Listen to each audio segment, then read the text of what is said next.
Hey my toy friends, it's me Gayla, back with another video. And since we're so close to Halloween, I thought we'd talk about my pet monster. I love him so much. My story is a little bit different, I think, than a lot of people's. My pet monster lived at my granny's house, so I'm assuming it was a hand-me-down from my older cousins.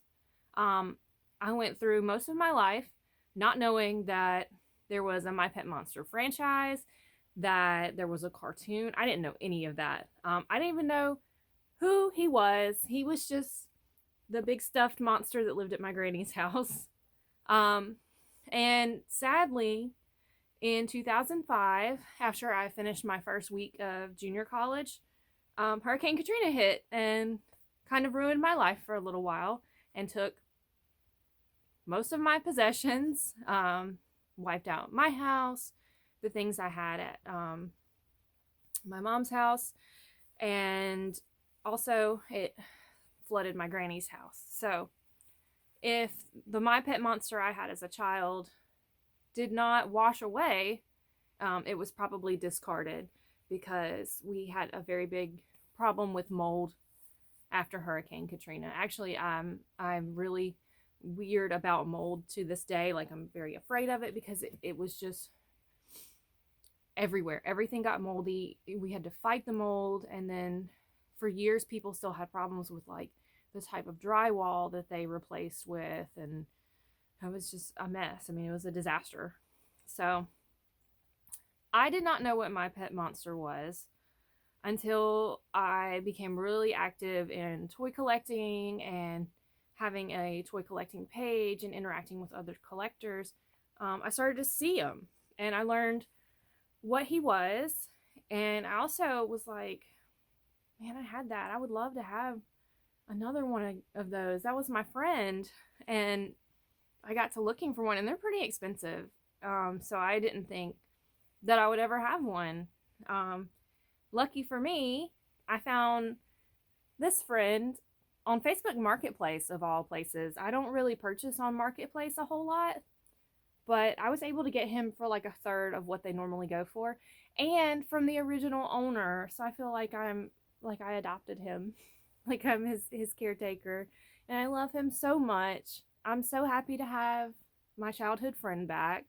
I've had him maybe a year now, and he's in pretty good shape. I mean, he does need some work on his phalanges there. He does have a split seam right there, but like, I've just enjoyed having him. He's like the best size to hug, and I put him in a TikTok that I made over on my TikTok. And I'm just so happy to have him back in my life. My oldest son knows like what like my Mount Rushmore of toys is. So I think it's like My Pet Monster, Mr. Bumpy, Ernest, Buddy Lee, my Buddy Lee. He's up there. And I don't know. I guess that's it. You know, I have like a couple of dolls that are really special to me. I guess Buddy Lee would count as a doll, but you know, you can't bust him, so he's not just a doll. He transcends all forms. But yeah, that's My Pet Monster. This is one by Amtoy from the 80s. You know, they have since made new ones, and you can still purchase those in the secondary market.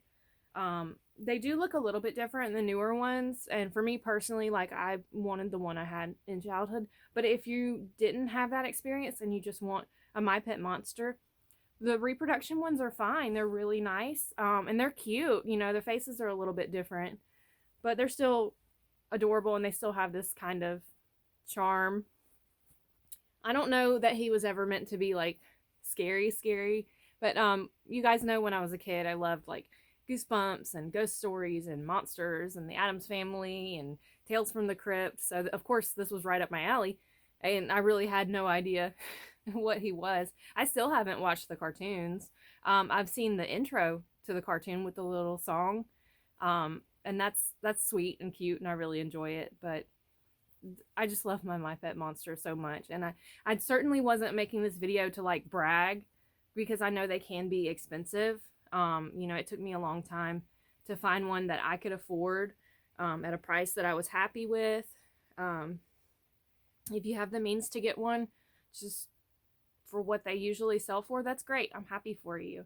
If you're still looking, just keep looking and hang in there, because I feel like one that you're meant to have is going to come your way. But you just have to keep looking. Don't give up and don't be sad. You know, your time will come with anything you're looking for, really. Usually when you least expect it. At least that's been the case for me. If I've been looking for something specific, it takes time. It does. But it'll come your way eventually. I mean, all these things were mass produced. They're out there. They're still rolling around this planet, so one will come your way. And you'll be so happy. I love my pet monster. I hope you enjoyed this video. I hope you know that the world is a better place because you're here in it and you matter. And I hope that you have a great day or night wherever you are. And I'll see you in my next video. Thanks for watching. Bye!